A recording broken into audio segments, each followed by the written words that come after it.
Olá, boa tarde. O NT Sul desta terça-feira, 14 de março, já está começando. Na edição de hoje, a gente fala sobre o reajuste do salário dos professores de Cachoeira, que foi aprovado. Mas o problema da categoria ainda está longe de ser resolvido. Ontem, vários professores protestaram em frente à Câmara de Vereadores. Oportunidade de emprego. Cine está com mais de 300 vagas para safrista. O Bernardo traz detalhes ao vivo já já. Nova ponte do Fandango deve ficar pronta apenas em 2025. Ontem, o superintendente regional do DENIT esteve em Cachoeira para falar sobre a proposta de reforma.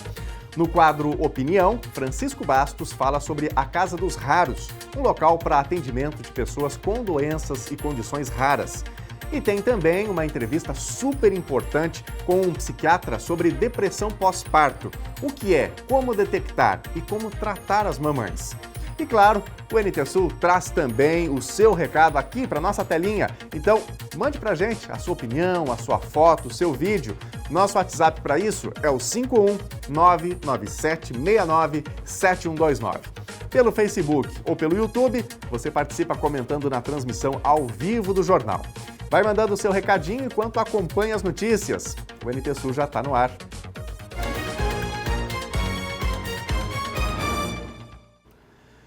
E o NT Sul de hoje começa trazendo uma boa oportunidade de emprego para quem está na procura de uma ocupação. A agência do Cine, em Cachoeira do Sul, recebe inscrições para interessados nas 350 vagas para safrista na colheita de noz pecan. O processo já começou ontem e a gente reforça essa possibilidade de renda com o Bernardo Miller, que está ao vivo com a gente e vai trazer mais detalhes agora. Boa tarde, Bernardo, bem-vindo. Olá, Daniel, boa tarde para todo mundo que está em casa. Exatamente, falo aqui da agência do Cine em Cachoeira do Sul. Esse assunto de vagas de emprego aqui em Cachoeira do Sul é recorrente dentro do NT Sul. Geralmente a gente compartilha as vagas, as oportunidades de emprego aqui para Cachoeira do Sul, só que dessa vez existe uma situação mais ampla. O que eu falo são mais de 300 vagas, especificamente 350 vagas para safristas na colheita de noz pecan aqui em Cachoeira do Sul. A gente sabe que isso gera uma mobilização por parte da cidade nessa procura de emprego. Não existe nenhuma restrição para conseguir fazer a inscrição, apenas ser maior de 18 anos e, no entanto, essas procuras não estão, digamos assim, satisfatórias aqui para a agência do Cine. A gente faz esse ao vivo e reforça essa possibilidade que a agência disponibiliza aqui. Eu vou conversar com o Vitor, administrador aqui da agência do Cine. Vitor, fala um pouco sobre essas vagas específicas, 350 para safristas, envolvendo a colheita de noz pecan. Passa os detalhes, pessoal que está em casa e despertou esse interesse. Boa tarde. Boa tarde a todos os telespectadores. Essas vagas da noz pecan são a safra da pecanita, que acontece todo ano aqui em Cachoeira do Sul. Esse ano até um número de vagas maior do que o normal, 350 vagas, porém a procura parece menor, por enquanto apenas 210 inscritos, mais ou menos. Estamos reforçando aqui essas vagas porque não sabemos se a informação está chegando a todos os interessados. Não precisa de nenhum requisito, não tem nenhum requerimento de idade ou sexo, pode mulher, pode homem, pessoas novas, velhas, primeiro emprego. O único requisito que pede e é por lei é ser maior de 18 anos. Tem que comparecer aqui no Cine, vai ter para se inscrever até o dia 20, segunda-feira que vem. Só precisa trazer um documento, não precisa ser carteira de trabalho, pode ser qualquer documento que conste o CPF, pode ser identidade, carteira de motorista, a própria carteira de trabalho, se for o caso. Mas só tem que vir aqui no Cine, se inscrever, vai sair com seu horário de entrevista. Não vai ter muita fila no dia da entrevista, porque as entrevistas são organizadas por horário. A pessoa vem aqui no Cine, pega uma carta para já ficar marcado o horário de entrevista, que vai ser de meia hora, então vai ter mais ou menos umas 15 pessoas no seu horário. Estou em alguns minutos já atendido, é bem tranquilo e seria isso a princípio. Ok, Vitor, é importante destacar, o pessoal deve estar acompanhando no GC embaixo, que não é necessário experiência, que é uma das reclamações e até questionamento por parte da população. poxa vida, oferece as vagas, porém só pessoas com experiência. Nesse caso, para safrista, não é necessário experiência. E até o Vitor falou, são 350 vagas, mais de 200 pessoas já procuraram, só que nesse caso específico, né, Vitor, você precisa ter uma margem muito maior, porque muitas pessoas desistem, né? Isso mesmo, como a gente já faz entrevistas aí há muitos anos, tanto para essa quanto para outras empresas, a gente sempre vê que se tu inscreve um número X, sempre vai ter um número Y de pessoas que não vão vir na entrevista. Então, para dar uma entrevista boa, eles conseguirem escolher eles, a gente mede que mais ou menos umas 700 ou 2 por vaga seria o ideal. E daí, com as faltas, eles conseguem escolher tranquilamente o número de pessoas necessárias. Para a empresa, é claro que essa procura baixa acaba sendo ruim, mas para o trabalhador é excelente, né? Porque a chance dele conseguir um emprego é muito grande. Então, quem está desempregado, quem está precisando, é uma baita de uma oportunidade. O salário me passou ali, é 1.568, que é o salário mínimo rural. Uma comissão vai ser discutida em entrevista aqui, por saco colhido de nós. Ok, importante destacar então, tem esse valor disponibilizado por parte da Pecanita, que oferece essas vagas, repassando R$ 1.568, que é o salário mínimo do trabalhador rural, e mais a comissão por saco colhido. Quem produz mais, recebe mais. Tá certo. Vitor, para a gente encerrar, o Cine também disponibiliza outras vagas. Quais as oportunidades para esta terça-feira?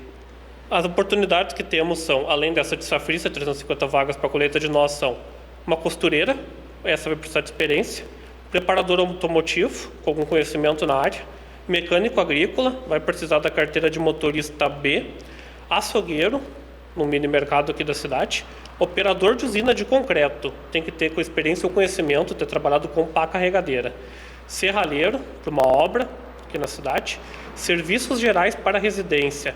Essa vaga aqui vai fazer jardinagem, vai lidar com piscina, reparos gerais numa casa, né, de família, uma vaga para camareira em hotel e, por último, um trabalhador rural na parte de agricultura e pecuária, ali na região dos Três Ventos. Tá certo, então essas vagas para terça-feira, mas repassando, as vagas para safristas na colheita de nós, que vai até a próxima semana, o Cine está à disposição para quem tiver o interesse. O Vitor repassou todas as informações, não é necessária experiência, apenas a pessoa precisa ser maior de idade, acima de 18 anos, vem, faz a sua inscrição, faz a entrevista, o salário é acima de R$ 1.500, mais uma comissão por parte da colheita, tem carteira assinada, né, Vitor? Todo o processo legal. Então é importante, se você está na procura de emprego, a gente sabe, Daniel, dessa necessidade das pessoas em ter uma renda, e essa é uma boa oportunidade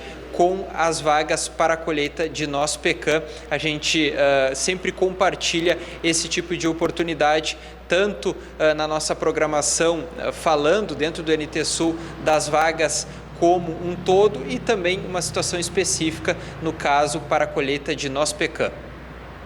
Bernardo, uma pergunta que eu acredito que seja bem importante, se você puder confirmar com o Vitor, essas vagas acredito que sejam vagas temporárias, né? Vagas para safristas, ou seja, acabou a colheita, também acabou o contrato. Em média, qual é a duração desses contratos? Importante questionamento, Daniel. Ela acaba colocando uma questão envolvendo principalmente o tempo, né, Vitor? De 1 mês e meio, mais ou menos, né? A safra a gente nunca consegue colocar exatamente o número de dias, porque depende da produção, né? Mas o que normalmente acontece, já que essa safra já está conosco há vários anos, é durar mais ou menos 1 mês e meio. Tá certo. Então, esclarecendo essa informação, o tempo de trabalho, Daniel, em torno de 1 mês e meio. Tá joia, Bernardo Miller falando ao vivo com a gente, diretamente da agência FGTA Cine. Obrigado, Bernardo, pelas informações. Boa tarde para você. É isso, e a gente vai continuar acompanhando todo esse processo. Tá aí então a informação, são mais de 300 vagas para quem está em busca de uma colocação no mercado de trabalho. São vagas temporárias, mas que podem chegar em boa hora. Basta então o trabalhador, a trabalhadora, procurar a agência FGTA Cine para fazer aí a inscrição. Gente, a UAB de Cachoeira do Sul está com inscrições abertas para uma especialização em Educação Física. O curso é ofertado pela Universidade Federal de Pelotas na modalidade EAD. As inscrições e envio da documentação são através de um formulário online. Hoje de manhã nós publicamos lá no nosso Facebook esse formulário, facebook.com/TV Cachoeira. É só acessar e clicar no link que nós postamos lá na nossa página. Ele vai levar você diretamente para o formulário. Daí é só preencher as informações. Podem se inscrever nas vagas remanescentes graduados em Educação Física, Pedagogia, Dança ou outros, a critério da coordenação do programa. O prazo termina dia 25 de março. E hoje tem remate aqui em Cachoeira do Sul. É o Donas da Pista, uma tradicional oferta de animais das pecuaristas do interior do município. Quase 400 animais vão ser ofertados. O remate Donas da Pista promete levar 350 bovinos de diferentes categorias e mais 30 ovinos de corte para venda na pista do Sindicato Rural de Cachoeira do Sul. Os lotes são de 14 propriedades e todas as ofertas são de criadoras. É que o tradicional remate é uma homenagem às mulheres rurais pelo Dia Internacional da Mulher. Servicol Negócios Rurais organiza mais esta edição. O evento está marcado para esta terça-feira, a partir das 6h30. As vendas são presenciais e virtuais. O Donas da Pista vai ser transmitido ao vivo pelo canal do YouTube Leilão Digital. No pagamento à vista, o desconto é de 1%. A prazo, o vencimento é de 28 dias. Isso aí. E eu quero reforçar aqui o meu convite da abertura do telejornal pela sua participação. Quer fazer parte aqui do nosso jornalismo? Falar sobre os assuntos do dia, trazer o seu comentário, colocar no ar o seu pensamento? Manda o seu recadinho no zap pra gente, 51997697129 é o número do nosso WhatsApp para você interagir. Pode mandar um áudio também contando aí a sua opinião, contando uma notícia, pode mandar uma foto, um vídeo e a gente põe na telinha, tá bom? Dá para participar também nas nossas lives, nós estamos ao vivo além da televisão, da rede aberta para diferentes regiões do país, lá nas nossas lives no Facebook e no YouTube, facebook.com/TV Cachoeira e o nosso canal do YouTube, youtube.com/TV Cachoeira Novo Tempo. Então vai comentando aí que a gente está de olho nas mensagens. Já já vamos trazer ao ar os recados que estão chegando por aqui.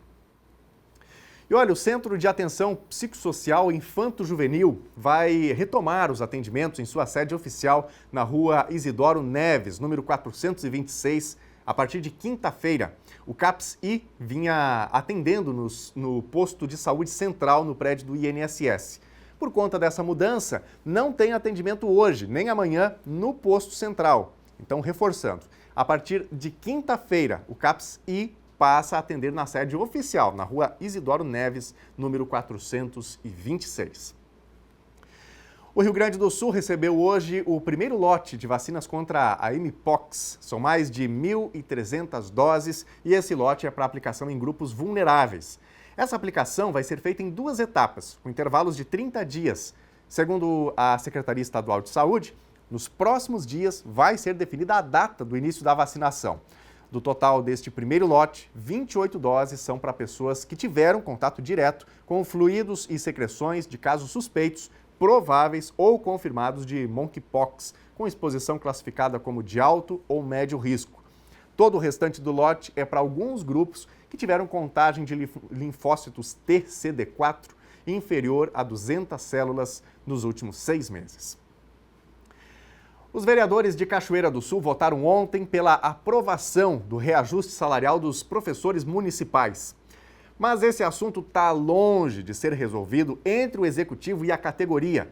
Em resumo, o impasse é no pagamento de benefícios. A Prefeitura estimulou os valores em cima do piso do magistério, sendo que a recomendação do Tribunal de Contas do Estado é que esse cálculo seja feito pelo padrão da categoria. A votação do Legislativo foi marcada pela indignação dos professores.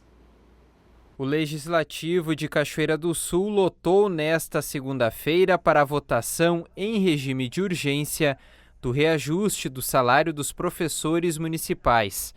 A categoria reuniu centenas de pessoas na porta da Câmara de Vereadores para acompanhar os desdobramentos dessa votação.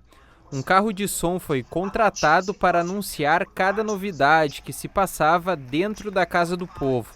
A principal situação é o cálculo dos benefícios dos professores, se ele será pago pelo piso do magistério ou pelo padrão referencial da categoria. Hoje, qualquer cenário é prejudicial para os professores. Mesmo assim, lideranças do sindicato optaram por indicar a aprovação do projeto. Só que a gente lembra que se não vir aumento ou vir aumento, o desconto vai vir de qualquer forma. Então, de todas as alternativas que nós temos, que nenhuma é boa, é ruim, todas as nossas alternativas são ruins, em todas nós vamos sair perdendo. A que a gente menos perde é se o projeto for votado hoje e que a gente tenha o mínimo de aumento, que já vai abater no que a gente vai perder depois, e que nós vamos buscar, então, esse prejuízo. E também quero ressaltar que todas as vezes que for chamado para estar com toda a categoria, seja junto ao Executivo, seja aqui no Legislativo, estarei presente. José, eu quero me colocar à disposição, no dia que sentares com o prefeito, para conversar sobre essas readequações que sejam necessárias, me convide, porque eu farei questão de estar presente, se for necessário, desmarco outros compromissos para poder ir com vocês. Mas quero deixar claro que o meu voto vai ser por solicitação do CIPROM, que rege toda a categoria dos professores que se encontram aqui presentes. O meu voto não é um voto de repúdio. E eu sei que eu não vou atrapalhar a aprovação dos projetos. E eu sei que cada um que está aqui me entende. Gisele, minha amiga, que eu conheço há vários anos, desde a época do Diná. O meu voto não é para ver se o Legislativo consegue ter maior independência em cima do Executivo, que muitas vezes trata isso daqui como se fosse um puxadinho da Prefeitura. Por 13 votos favoráveis contra 2 contrários, foi aprovado o projeto de lei ordinária número 6 de 2023. Segundo o advogado do Simprom, Fábio Proença, o melhor caminho para a categoria é a alteração do artigo 27.3240 do Plano de Carreira do Magistério, que torna padrão referencial da categoria o novo piso. Isso será colocado em reunião com o Procurador-Geral do município. Qual é a nossa sugestão para o município para evitar isso? Se o município paga as vantagens desde janeiro de 2019, dessa forma, ou seja, incidente sobre o piso nacional, que é o que nós entendemos que seja o correto, né? O Executivo Municipal tem total autonomia para enviar um projeto de lei para a Câmara de Vereadores propondo a alteração do artigo 27 da Lei 3240, que é aquela que disciplina o plano de carreira do magistério, né, no sentido de equiparar, né, o salário padrão ao piso nacional dos professores. Dessa maneira, o município está legalizando a conduta que ele vinha adotando desde janeiro de 2019 até agora. Ou seja, que o piso nacional deve ser observado para efeito de salário e também para o pagamento das suas vantagens. Essa questão é tão importante que, inclusive, o Supremo Tribunal Federal está às voltas dela, né, que é o tema 1218, né, onde o Supremo julgará a constitucionalidade. Não vai ter nada para ser comemorado se o município der o piso com uma mão e tirar a base de cálculo com a outra. Pelo contrário, os professores vão se sentir extremamente prejudicados porque, repito, terão redução salarial, no mínimo 800 professores terão redução salarial significativa nos seus salários. Com o reajuste concedido ontem na Câmara de Vereadores, o salário dos professores na referência piso fica em R$ 2.210 e o padrão referencial será de R$ 1.384. E hoje, às 5h30 da tarde, está agendada uma assembleia da categoria no Salão de Eventos da Igreja São José. E agora nós vamos ver os recados, as participações dos nossos telespectadores. Renovo aqui o meu convite para você de casa, para você que chegou agora, se conectou nas redes sociais, sintonizou a TV. Muito obrigado pela companhia com a gente, boa terça-feira. Manda mensagem para a gente, você pode comentar à vontade as nossas reportagens, pode contar também uma informação, uma notícia. A gente vai produzindo aqui o Telejornal NT Sul diariamente, com o olhar atento da comunidade, com o olhar atento do nosso telespectador, da nossa telespectadora. Então, manda mensagem pra gente no WhatsApp 51997697129. Vou começar pelos recadinhos do Face, logo na sequência nós vamos aqui para a tela para ver as mensagens do WhatsApp, tá bem? facebook.com/TV Cachoeira. Tá com a gente aqui a Adriana Fraga, mandando seu boa tarde. Obrigado, Adriana, pela companhia de todos os dias. O Felipe Correia, tá com a gente aqui a Mariluce Fleck, a Sandra, o Edson, o Everson, a Tereza Lopes também tá com a gente. Lá no nosso canal do YouTube, a Kelly Silva, também de olho na programação da TV Novo Tempo. A gente agradece de coração aqui pelos recadinhos. Vem comigo pra tela, mensagens do nosso WhatsApp, a Viridiana Corvelo. Nós, como pais dos alunos da Escola Francisco de Souza Machado, estamos indignados por nossos filhos não terem professoras fixas. É uma ótima escola e os professores que têm não são valorizados. Tem que ir reivindicar seus direitos. É um absurdo, diz aqui a Veridiana. E a Veridiana está... Não lembro se somente a Veridiana, né? Mas a gente tem recebido mensagens com reclamações em relação a esta escola já há alguns dias. Então, Veridiana, muito obrigado pela participação. É isso, é importante que toda a comunidade se mobilize, porque educação não é apenas a responsabilidade ou algo que vai afetar somente uma família, especialmente a família a qual pertence aquela criança, aquele estudante, né? Mas é algo que vai impactar toda uma comunidade. Então, é uma responsabilidade de todos nós, estamos aqui trazendo mais firmemente esses questionamentos este ano e buscando respostas, né? Quem mais? Olha só, uma pessoa que não se identificou aqui traz aqui a seguinte informação. Encontrei na rua o registro de licenciamento de veículo em nome de Daiane Rodrigues da Silva. E aí, este documento, ele está com a gente aqui na TV Cachoeira. Na verdade, foi uma pessoa que veio aqui hoje de manhã, entregou esse documento. Então, se alguém, porventura, conhecer, ou se a própria proprietária deste registro, né, Daiane Rodrigues da Silva, estiver nos assistindo, certamente já deu falta desse registro, está com a equipe aqui da TV Cachoeira, no centro de Cachoeira do Sul. É só nos procurar para retirar, tá bom? Quem mais? Paula Brito também está de olho aqui na telinha e fazendo aí a sua reivindicação. Gostaria de pedir à Prefeitura para tomar uma providência com o nosso bairro Loteamento Germano, Bom Retiro. A rua Pege Marlene Estrázulas está cheia de buracos, não tem mais condição de andar. E olha só, dá pra gente ver aí essa buraqueira, né? Algo que é típico do período que chove, os carros vão passando, enche ali essas poças de água e aí depois que seca, né? Fica esta situação toda aí. Então, realmente importante que a Secretaria de Obras dê uma atenção lá pro bairro, né? A rua tá péssima. Minha gente, daqui a pouquinho tem mais participações. Muito obrigado a você que já interagiu. Fique à vontade para comentar as nossas reportagens, para trazer também a sua informação, a sua reivindicação e assim nós vamos fazendo juntos o Telejornal NT Sul até 1h da tarde por aqui. Por agora, é hora de fazer uma pausa para os comerciais e na volta você vai ver. Nova Ponte do Fandango deve ficar pronta apenas em 2025. Ontem, o superintendente regional do DENIT esteve em Cachoeira para falar sobre a proposta de reforma. No quadro Opinião, Francisco Bastos fala sobre a Casa dos Raros, um local para atendimento de pessoas com doenças e condições raras. E tem também uma entrevista super importante com um psiquiatra sobre depressão pós-parto. O que é, como detectar e como tratar as mamães. A gente volta já já.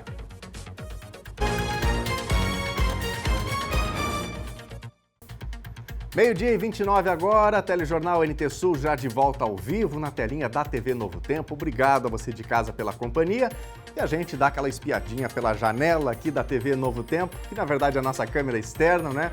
A gente vê aí o céu com um pouquinho mais de nuvens nesta terça-feira, ainda assim está bem quente, ensolarado. Dá pra gente ver aí o céu azulzinho ao fundo, né? Pois bem, o tempo segue parecido com ontem, calor, possibilidade de chuva, isso tanto em Cachoeira do Sul quanto no restante do território gaúcho. Veja mais detalhes agora na previsão do tempo.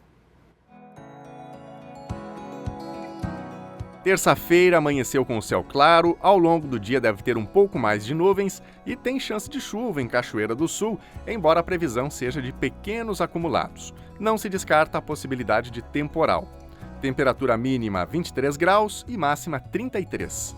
Quarta-feira vai seguir com bastante calor e com a mesma possibilidade de chuva isolada e eventuais temporais, mínima 25 graus, máxima 31.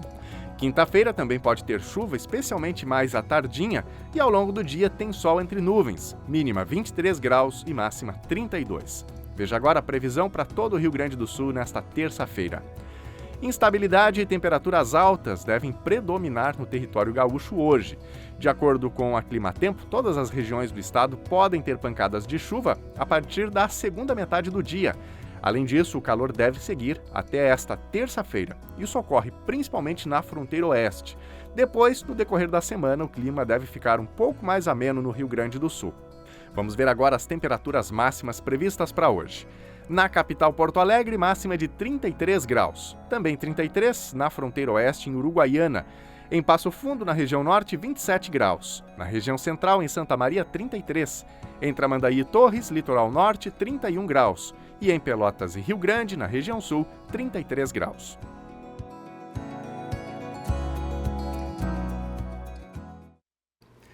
O superintendente regional do DENIT, Iratã Pinheiro da Silva, reafirmou que a Ponte do Fandango é uma prioridade. A manifestação foi feita em reunião aberta, realizada ontem à tarde aqui em Cachoeira do Sul. Além de apresentar informações sobre a proposta de reforma, ele respondeu a questionamentos dos vereadores e também da comunidade. Se considerados os prazos apresentados por Iratã, a nova ponte deve ficar pronta apenas em 2025. Com uma nova promessa de data para a abertura do processo licitatório que dará início às obras de reestruturação da Ponte do Fandango, o superintendente regional do Departamento Nacional de Infraestrutura e Transportes, Iratã Pinheiro da Silva, reafirmou o compromisso da autarquia com a comunidade cachoeirense. A informação foi dada durante reunião aberta realizada nesta segunda-feira. Segundo ele, a previsão é de que até o final deste primeiro semestre os processos estejam concluídos e a licitação seja lançada. É uma obra muito importante, na verdade isso está dificultando o trânsito e o transporte para a região de Cachoeira como um todo. A Ponte do Fandango é uma ponte emblemática pela sua estrutura diferenciada, mas também precisando dos seus reparos adequados. O que a gente tem hoje o DENIT concluiu a questão do anteprojeto e está agora na fase final do orçamento da obra em si. Tiveram alguns questionamentos da nossa equipe de Brasília que está fazendo o orçamento. Ele é feito internamente no DENIT o orçamento. A equipe questionou alguns dados para o projetista, a gente terminou de responder hoje para eles. Eles vão voltar à definição do orçamento e quando estiver bem avançado, a gente consegue... quando tiver concluído o orçamento, a gente consegue avançar para as outras fases necessárias da licitação. Estamos trabalhando com toda a energia possível nesse sentido, que ela aconteça a licitação. Claro que ao longo de 2022 nós trabalhamos no desenvolvimento do projeto, algumas questões de dúvida, anteprojeto, idas e vindas de questionamento, mas ele foi aceito, a sua concepção, e agora está na fase do orçamento. Detalhamento de como vai ser orçada a obra, algumas perguntas do orçamentista, né? Tem a fase do anteprojeto, que faz a cálculo estrutural, faz todos os levantamentos de campo, sondagem, e agora a questão da equipe que está fazendo o orçamento em si na parte de dados, de insumos, materiais e algumas questões sobre quantitativos da obra. Então, vieram as questões para o projetista, retornamos. E depois disso, como eu disse, trabalhando toda a energia para que a licitação ocorra esse ano, a gente tenha a empresa vencedora o quanto antes. Os valores da obra e os detalhes do projeto, como imagens ou mesmo uma planta que permita entender de que maneira a reforma será feita, seguem em sigilo. A questão do orçamento, a gente coloca como a gente está trabalhando na modalidade sigilosa do RDC, onde o órgão, né, o DENIT vai definir um orçamento, as empresas trabalham, isso é normal, ele não é, sigiloso na parte pré-licitação, depois ele vai ser aberto. Ele é um orçamento que vai ser público depois que as empresas deram o lance, deram tudo para saber se está de acordo com o que está orçado internamente. A parte do projeto em si, a gente já tem as definições de anteprojeto, dimensionamento, é uma ponte. Recuperar é mais do que recuperar a ponte existente, é uma ponte nova no lugar da existente. Na verdade, o que vai ser aproveitado, que eu falo para o pessoal todo, as fundações, a gente vai ter que reforçar todas elas, então o local onde estão os blocos, os pilares hoje, vão ser os mesmos, não tem como fazer novos blocos, novos pilares, vão ser feitos novos no mesmo local. Então ele vai ser recomposto e a parte de vigas, lajes, vão ser toda ela desmanchada, e colocado novas vigas, nova laje, então vai ser toda remodelada, vai ser uma nova ponte no mesmo local. Isso deve levar pelo menos um ano de obra? No mínimo, a gente estima em 18 meses de obra. Durante 1h30 de conversa, com intervenções das autoridades presentes, vereadores e comunidade, pontos como a fiscalização do tráfego, hoje sob responsabilidade exclusiva da Prefeitura, e a reavaliação da liberação de caminhões trucados vazios entraram nas prioridades de negociação com o DENIT. A fiscalização foi ponto levantado pela vereadora Adriana Paladino, líder do governo na Câmara. A Prefeitura fez um ofício solicitando a possibilidade do DENIT fazer o controle do trânsito na ponte. O senhor tem alguma resposta para nós a esse respeito?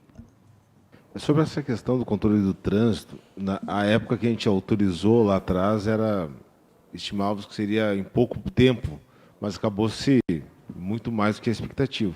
Então, a ideia, até amanhã, com o engenheiro Toneta, para a gente ver a possibilidade de fazer uma compatibilização, já que o nos levaram da Prefeitura é a questão do teto de gastos, né? Que bateu no teto de gastos, limitação de horas extras, uma série de questões, e como também nós tínhamos uma limitação orçamentária para tudo, para ver se a gente consegue compatibilizar, fazer uma equipe nossa trabalhar em conjunto, para poder desonerar tanto da Prefeitura, mas isso ainda está em fase de estudo para ver qual a possibilidade do nosso contrato que tem a equipe de manutenção rotineira poder atender essa solução da Prefeitura que é grave, né? Na verdade, a questão do teto de gastos, né? Que ultrapassou, e amanhã que a gente vai tratar o assunto mesmo, mas já pedi para ele alguma avaliação, um estudo, se a gente tem condições de botar uma equipe em conjunto com outras pessoas para poder equacionar essa conta aí que só o município hoje tem impacto. Já a questão da tonelagem de veículos, limitada a 24 toneladas, hoje pela autarquia, e as características determinadas para os veículos que podem transitar na ponte, foi demandada pelo caminhoneiro Silmar Cardoso, que já foi personagem de reportagem veiculada aqui pelo NT Sul. Meu caminhão pesa 6.500 quilos, vazio, e ele tem 3 eixos. Eu levanto o eixo, eu não consigo passar na ponte, 6.500 que ele pesa, vazio. Aí um ônibus que tem 4 eixos, cheio de gente, que vem sexta, tarde, sábado, aí, e o Planalto mesmo que é 3 eixos, passa na ponte cheia de gente. Não tem perigo dele cair também, quebrar? Nós, preventivamente, tomamos uma decisão de preservar a ponte, deixar algumas tipologias de caminhões passarem pela segurança no operador. Na verdade, não gerar dúvida para o operador liberar ou não caminhão e não gerar problema possível de liberar algum caminhão excedente que possa trazer algum risco, alguma questão de maior dano à ponte que está ali limitada.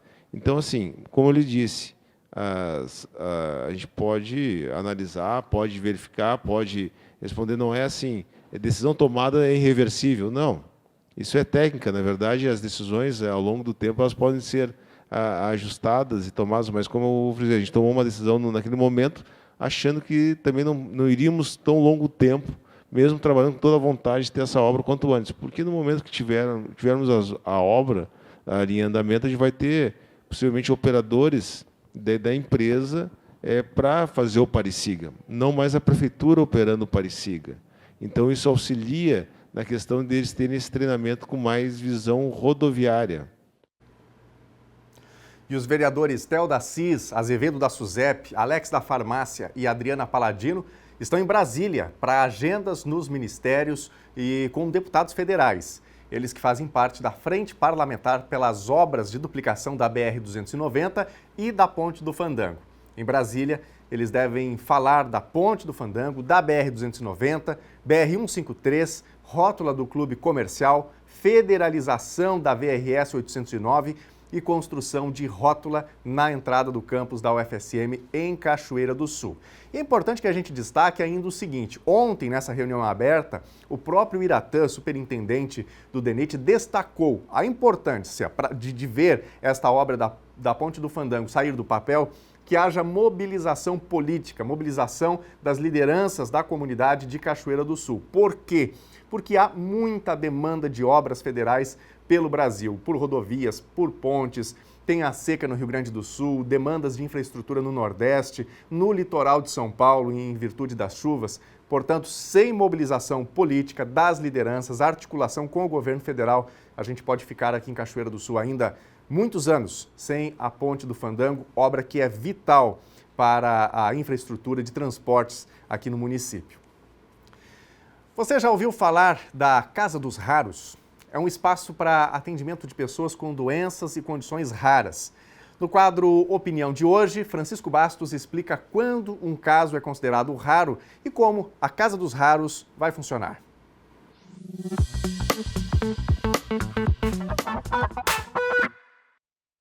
Seguidamente acompanhamos pela imprensa matérias que colocam a questão de pessoas, geralmente crianças, sofrendo de enfermidades que não são comuns no nosso meio.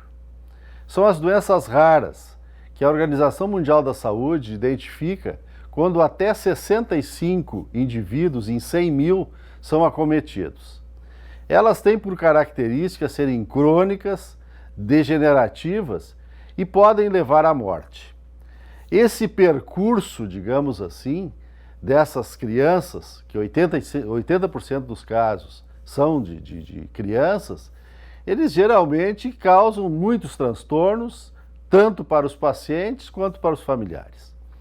E os números são relativamente alarmantes, para não dizer alarmantes. Nós temos 8 mil tipos de doenças já detectadas, já identificadas no mundo, e há uma estimativa que no Brasil tenhamos 13 milhões de casos, e no Rio Grande do Sul 700 mil. É muita gente. E uma das características que nós temos dessas doenças todas é de que elas confundem para o diagnóstico porque elas apresentam sintomas comuns. Então acontece o diagnóstico tardio e isso dificulta qualquer tipo de tratamento. E diga-se de passagem que não tem tratamento ainda para todas essas doenças, e inclusive somente para algumas que têm medicamentos.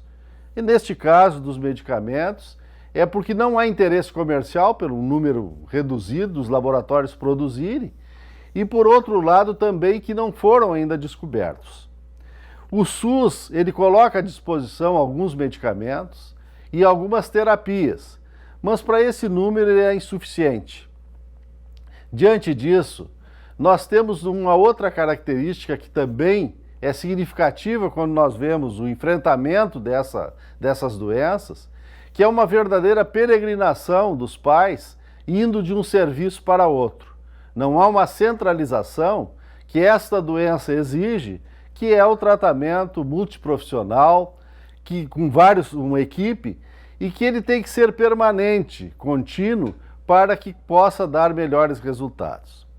Pois felizmente o Rio Grande do Sul dá um passo importante com a criação da Casa dos Raros, é este nome mesmo, que foi instalado em Porto Alegre e que vai ter como especialidade justamente de atender todas essas pessoas num único local. Ele é um centro de reabilitação, um centro para diagnóstico e um centro de pesquisa. Ele foi aproveitado a expertise, todo o desenvolvimento que já existe de grandes geneticistas do Hospital de Clínicas de Porto Alegre. E que agora tem esse espaço que vai fazer o atendimento do SUS e de convênios, enfim, e que vai possibilitar que, através do primeiro contato feito, seja colocado em prática um plano de tratamento, que poderá ser neste mesmo local ou então ser em algum outro serviço.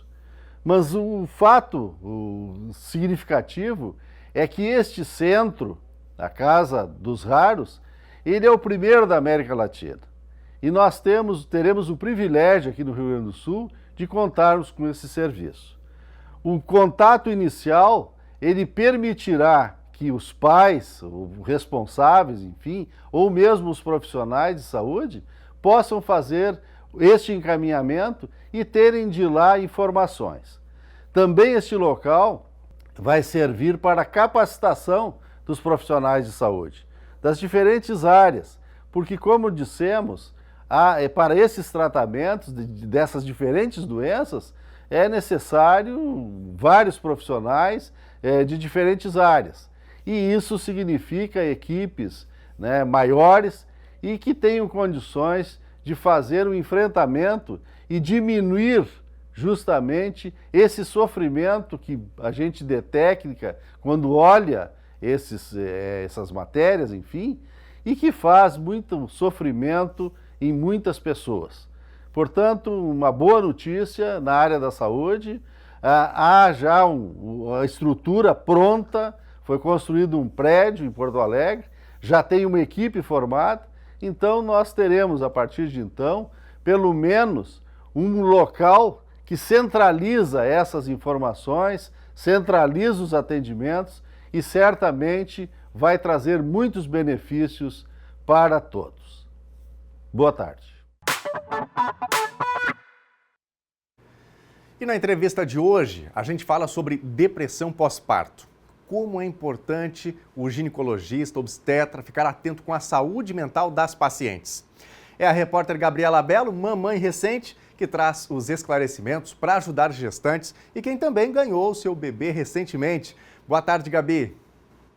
Olá, Daniel, uma ótima tarde para ti. Então, eu estou falando deste assunto aqui com um psiquiatra, professor do curso de Medicina da Universidade Santo Amaro, a Unisa, o Dr. Khalil Dualib, né? Doutor, seja muito bem-vindo ao NT Sul de hoje e muito obrigada por ter aceito esse convite. Muito obrigado a vocês por estar aqui me convidando a falar de um assunto que é tão importante e que modifica tanto a vida das pessoas quanto a depressão. É a depressão pós-parto, né? Esse que aí, infelizmente, acomete 25% das brasileiras, das grávidas, né, ao ano, só aqui no Brasil, né, doutor? É que nós temos várias gradações do quadro depressivo, principalmente no pós-parto. Então, nós temos um quadro que é o mais frequente, que chama-se Blue puerperal ou Postpartum Blues, que é um quadro mais leve e que geralmente está associado com a insegurança. Então, primigesta, as pessoas que estão tendo o seu primeiro parto, ou que não tem um grande colchão familiar que ajude, ou não tem uma situação de que irmãos, irmãs, amigas próximas possam ajudar. Isso facilita que se tenha muita insegurança e geralmente é um quadro que pode ser apenas orientado e que acaba tendo uma razoável para boa evolução, que é o postpartum blues. Mas existem quadros depressivos que são mais sérios, mais graves, e esses precisam ser cuidados atentamente. Eu acho que é importantíssimo a gente já falar de início dos sinais da depressão, né, pós-parto, porque daqui a pouco tem algum familiar próximo que consegue identificar esse problema até para essa mulher já começar um tratamento. Olha, o mais importante é que a gente possa detectar o mais precocemente possível. Então, quais são os primeiros sinais? Geralmente já são durante a própria gestação. Então, mudança de comportamento, um certo retraimento, ficar um pouco mais isolada, sem muito prazer e sem muita vontade nas coisas. Então, essa pessoa parece que já está com um sofrimento maior psíquico que já vai transparecendo em todas as suas relações. O final da gravidez, ele é mais desconfortável, né? A criança está grande, você tem uma situação física que já não é tão confortável, o estômago está apertado, a bexiga está apertada, o intestino está apertado, fica difícil encontrar um lugar para se ajeitar na cama. Então, o final da gravidez ele já é um pouco mais pesado para todas as gestantes. Mas para essa pessoa, isso está tudo um pouquinho a mais. E ela começa a perder o interesse e o prazer nas coisas da vida. Esse é um primeiro grande sinal de alerta. A identificação, eu fazendo essa entrevista aqui com grande conhecimento de causa, doutor, porque meu bebê está com 7 meses, não foi sugestão minha, foi sugestão da colega Helena Caetano, que está de férias nesse período, que começou esse contato, mas então, né, justamente O senhor fala agora da questão da dificuldade, inclusive dificuldade de locomoção, né? E aí a pessoa daqui a pouco se pega sem condições de desenvolver, né? Conseguir ali dar conta de determinadas tarefas e vai realmente se fechando, né? Se isolando, tentando fazer aquele recomendado, né? Descanso ali, geralmente mais para o finzinho da gestação. Quanto mais estrutura você tiver, então apoio, ajuda, então um casamento que facilite isso, então companheiro, uma companheira que ajude muito a você nesse momento, uma estrutura às vezes com alguém que dê uma assistência, pode ser um familiar, pode ser uma pessoa que já passou por uma gestação há pouco tempo. Então, quanto maior a rede de apoio que nós tivermos, isso é mais tranquilo. Então, as pessoas sabem o que vão passar, se organizam melhor, mas não é tranquilo para ninguém, né? Você mesmo está contando que passou alguns perrengues aí. Inclusive, o que é importante também a gente falar é que tem aquela coisa da sociedade, né? Que fala que depressão é bobagem da pessoa que não tem ocupação. Mas não, a depressão é algo muito sério e precisa de tratamento. Então, quando a gente detecta essas alterações de comportamento na gestante, isso ainda é mais grave. Porque depressão é grave em todo mundo, em qualquer idade, seja adolescente, seja numa pessoa idosa, depressão é extremamente grave e precisa ser muito bem cuidada. Na gestante tem alguns riscos a mais, porque quando essa depressão se torna algo maior, que impacta mais a vida, que tem uma gravidade maior, ela coloca em risco a vida da gestante e do bebê. Então, isso é uma situação muito grave, muito delicada, e que todo mundo precisa estar muito bem atento. Então, cabe ao obstetra, ao ginecologista que fez o pré-parto, então, todas aquelas consultas, que ele já pergunte sobre o estado mental da mãe, né? E, além disto, que ele possa perguntar se essa pessoa já teve casos na família de primeiro grau com depressão. Então, se tem mãe, irmãos, tias que possam ter tido algum tipo de depressão. Então, quando isso ocorre, então ele detectar que algum familiar teve depressão, ou ele detectar que aquela pessoa já teve depressão na vida, esta pessoa gestante precisa ser melhor cuidada.